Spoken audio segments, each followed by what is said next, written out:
Hello, and welcome to this month's edition of the Worcester Public Library's Coming Soon titles. I'm Taylor, and this is my colleague, Joy. Today, as usual, I will be presenting 3 fiction titles. Joy will be presenting 3 nonfiction titles. All of these will be available in print and hopefully, eventually, in ebook or audiobook format.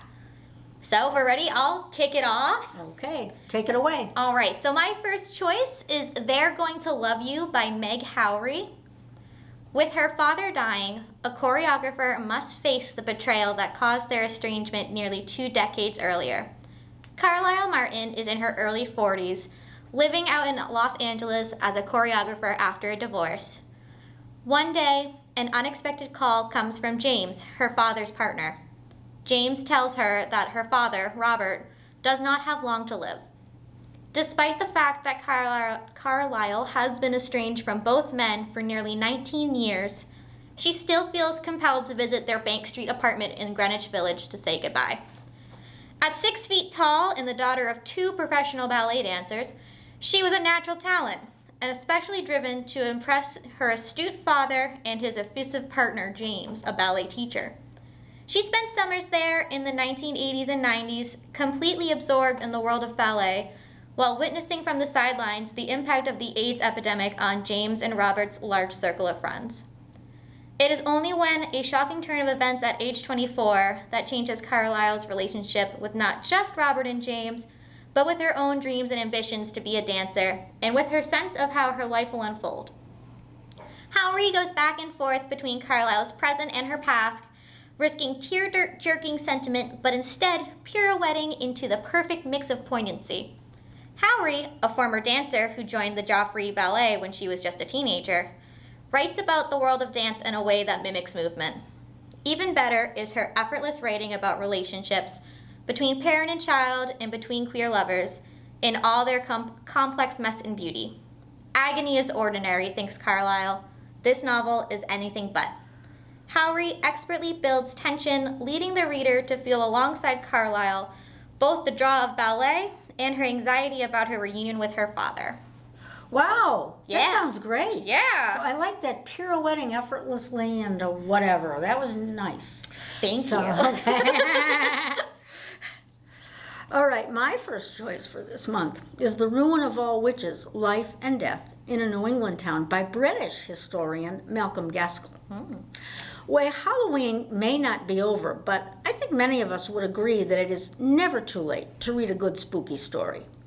My first choice for this month, The Ruin of All Witches, is that and more. Listen to the opening lines. Once beside a great river at the edge of a forest, there stood a small town.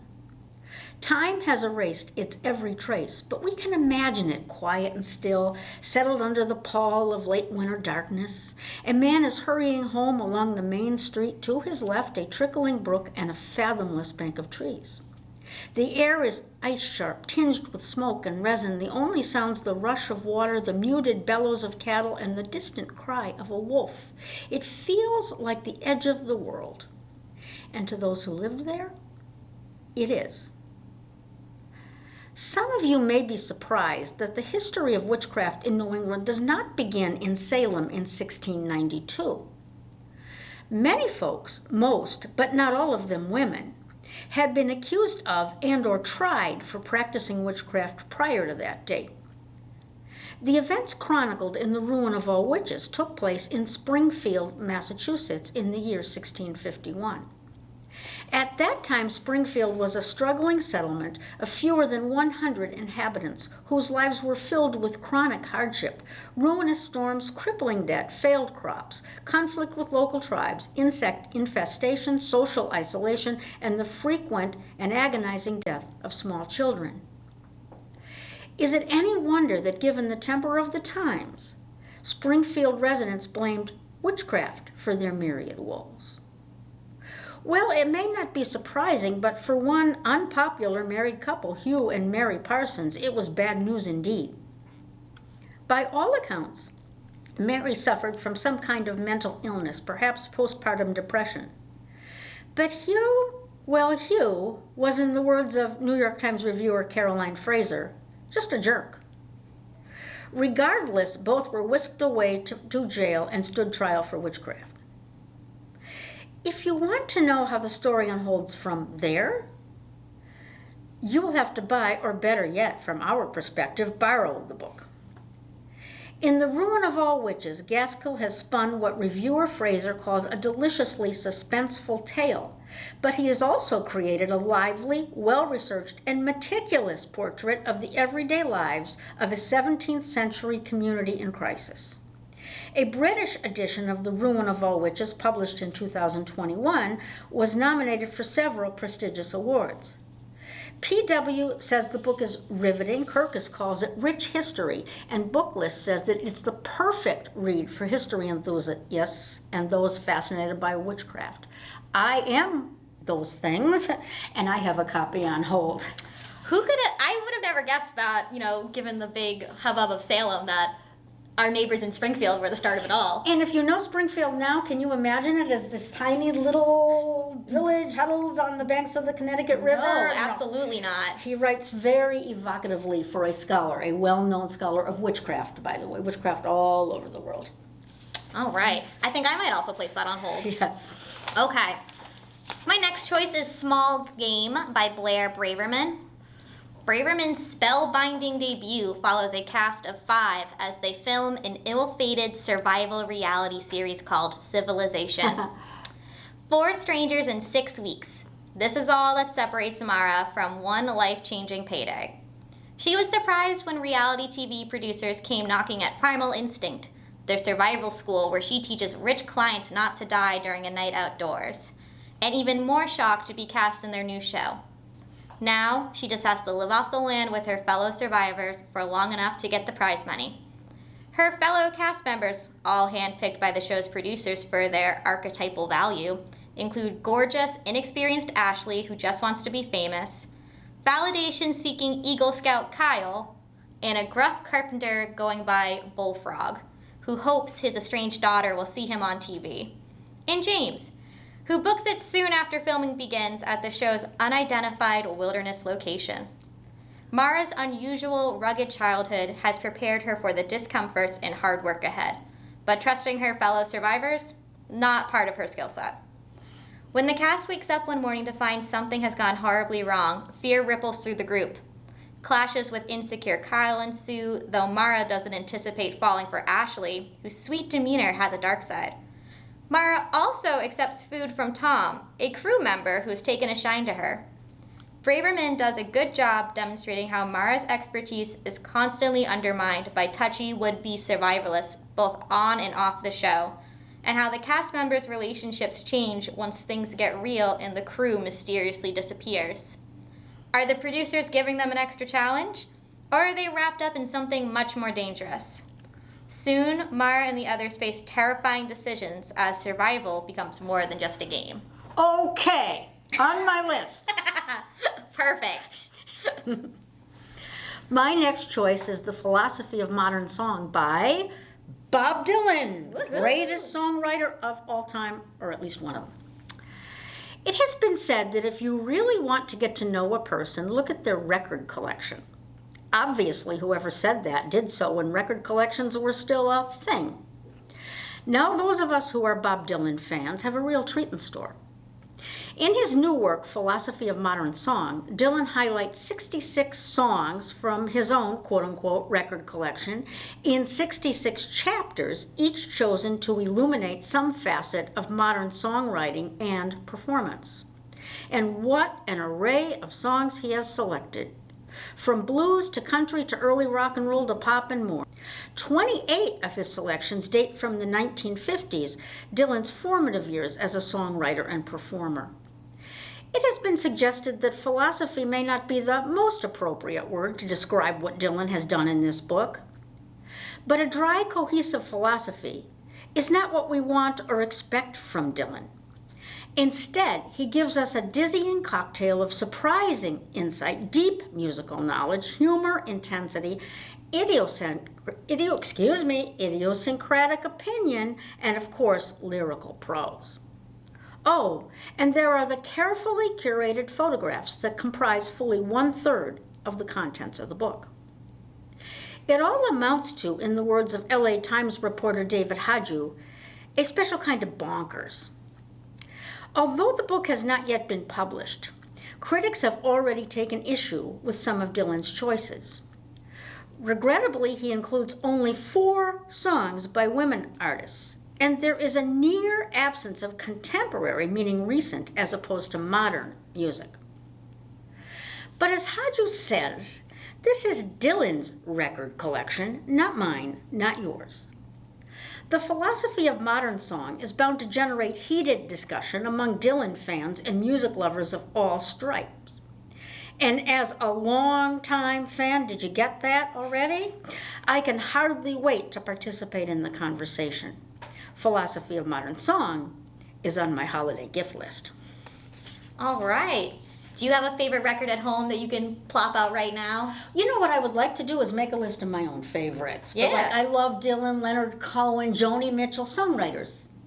You know, great lyrics. That's what I look for, I think, most, first and foremost. So that lyrical storytelling. Yes, exactly. Fair enough. So I'll get back to you on that later. Perfect. Thank you. All right, and my final fiction choice is Before I Let Go by Kennedy Ryan. Now, Joy, put on your earmuffs because it's a romance. Oh, no, I thought we might escape that fate at least once. Nope, okay. not once. All right. Their love was supposed to last forever, but when life delivered blow after devastating blow, Yasmin and Josiah Wade found that love alone couldn't solve or save everything. Yasmin and Josiah Wade had been divorced for 2 years. They met in college, and after marrying, they opened a successful restaurant in Atlanta and started their family. Their seemingly rock-solid marriage went off course after 2 tragic losses. Josiah's beloved aunt died, whom Yasmin saw as a second mother to her, and their much-desired 3rd child was stillborn. Even after 2 years, Josiah is still heartbroken over the divorce he never wanted, though he wrote his own fate by refusing Yasmin's suggestion of couples therapy. It's hard to move on when they live 2 minutes from each other, co-parent their 2 children, and remain partners in their soul fusion restaurant. The catalyst for change is when Josiah starts dating again, and Yasmin is surprised to find feelings she thought were long dead rising up to the surface: attraction, possessiveness, and love. What if their divorce was a mistake? After an incident at school, their son's 5th grade teacher suggests that Kasim should see a therapist. Josiah surprises Yasmin by agreeing, and he even starts seeing one for himself to better support his son. As healing continues, the couple's fire is reignited. Soon, one stolen kiss leads to another, and then more. It's steamy, it's illicit, it's all good, until old wounds reopen. Is it too late for them to find forever? Or could they even be better the second time around? Like magnets, they're always drawn back to each other, and now they're beginning to wonder if they're truly ready for a second chance. Huh. Well, you know, I like steamy and illicit. It's the rest that you don't care about. That's the rest I don't care about. Okay, my final choice for this month is Mouse, that's M-A-U-S, Now, Selected Writings by Hilary Shute. There was a time when educators and literary critics considered graphic novels dumbed-down pulp unworthy of serious critical attention. No doubt some still believe that to be true, but many others have come to recognize the graphic novel as a creative blending of image and text, and a format as legitimate as any other. But if attitudes toward the graphic novel have changed, it is at least in part due to Mouse, writer and artist Arthur Spiegelman's brilliant account of his relationship with his father, a Holocaust survivor haunted by his past experiences. In the world that Spiegelman conjures, Nazis are portrayed as cats, Jews as mice. Cruelty and betrayal are rife, kindness sparse. Spiegelman's father survives, but not unscathed, and the legacy of his sufferings cast a pall over his entire family. Mouse was published in 1992 to both ongoing and instant acclaim. Spiegelman won a Pulitzer, and the Wall Street Journal called it the first great graphic novel. At the other end of the spectrum, Mouse is under constant threat of censorship, which I guess is its own kind of acknowledgement. Over the years, the book has generated reams of literary and scholarly analysis. Kind of ironic for a mere comic book, huh? Now graphic novel specialist and professor Hilary Shue has gathered some of the best examples into a compilation of essays drawn from a variety of disciplines, including journalism, philosophy, psychology, and literature. Contributors include Philip Pullman, Adam Gopnik, and Elisa Solomon, who treat a broad range of topics, ranging from the challenges involved in translating personal history into graphic format, the nature of the father-son relationship, and the ethical issues inherent in writing about and profiting from the horrors of the Holocaust in any format. If you've read and loved Maus, pick up Maus now. Among the riches contained therein, there is sure to be something of interest to you. But if you haven't read Maus, do that first and right away. Okay, I will. Have you not read Maus? I actually haven't read Maus. I'm a bad librarian. A classic. Yeah, okay. Yes. Well, that is all we have for you guys today. Thank you so much for joining us, and we will see you next month with more new releases. See you later, fellow readers. Bye.